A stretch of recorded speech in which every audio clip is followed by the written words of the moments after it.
गांव के किनारे एक पुरानी सी छोटी दुकान थी। बाहर लकड़ी की तख्ती टंगी थी जिस पर लिखा था, यहां समय मिलता है। लोग इसे मजाक समझते।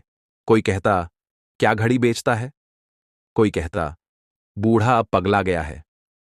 लेकिन उस बूढ़े दुकानदार का चेहरा हमेशा शांत और रहस्यमय रहता। उसने कभी किसी को जवाब नहीं दिया, बस मुस्कुरा देता।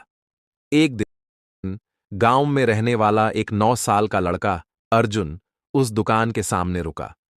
उसका मन बहुत उलझा हुआ था। उसके पापा रोज गुस्सा करते थे, मां उदास रहती थी। दुकान का बोर्ड देखकर अर्जुन ने सोचा, अगर मैं समय खरीद लूं तो सब ठीक हो सकता है। वह दुकान में गया। अंदर पुरानी घड़ियां और दीवार पर एक बड़ा सा पेंडुलम झूल रहा था। बूढ़ा दुकानदार मुस्कुराया और बोला, आ गया कोई समय खरीदने।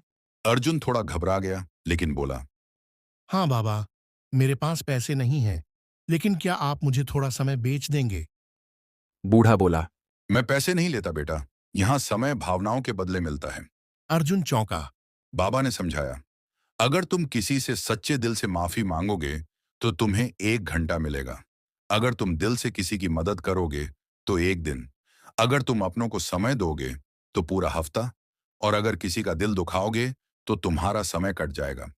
अर्जुन ने पूछा, पर यह समय मैं देखूंगा कैसे। बूढ़े ने उसे एक खाली कांच की घड़ी दी। उसमें कोई सुई नहीं थी। ये तुम्हारा समय पात्र है। जो भावनाएं तुम लोगों को दोगे वो इसमें भर जाएंगी। अर्जुन उस दिन से बदल गया। उसने सबसे पहले स्कूल में उस लड़के से माफी मांगी जिसे वह चिढ़ाया करता था। फिर एक बूढ़ी दादी का सामान उठाकर घर तक पहुंचाया। मां के साथ बैठकर बातें कीं, पापा को पानी दिया और रोज 5 मिनट उनके पास बैठ गया।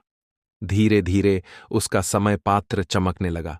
उसमें हल्की सी रोशनी भरती जाती। अर्जुन को समझ में आया कि जब हम दूसरों को समय देते हैं तो वो हमारे लिए असली पूंजी बनता है। एक दिन गांव में एक बड़ी आग लग गई।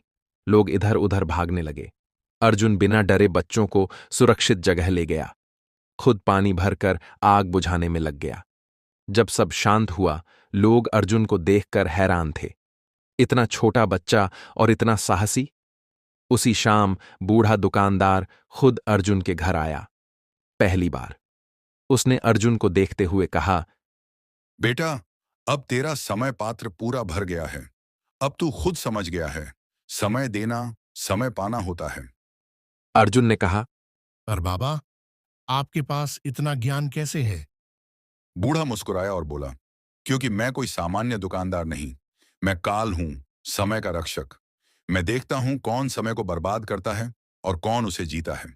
उस रात जब अर्जुन ने अपना समय पात्र देखा, वह अब घड़ी में बदल गया था, जो हर बार जब वह किसी के साथ अच्छा करता, टिक टिक करके चमकती।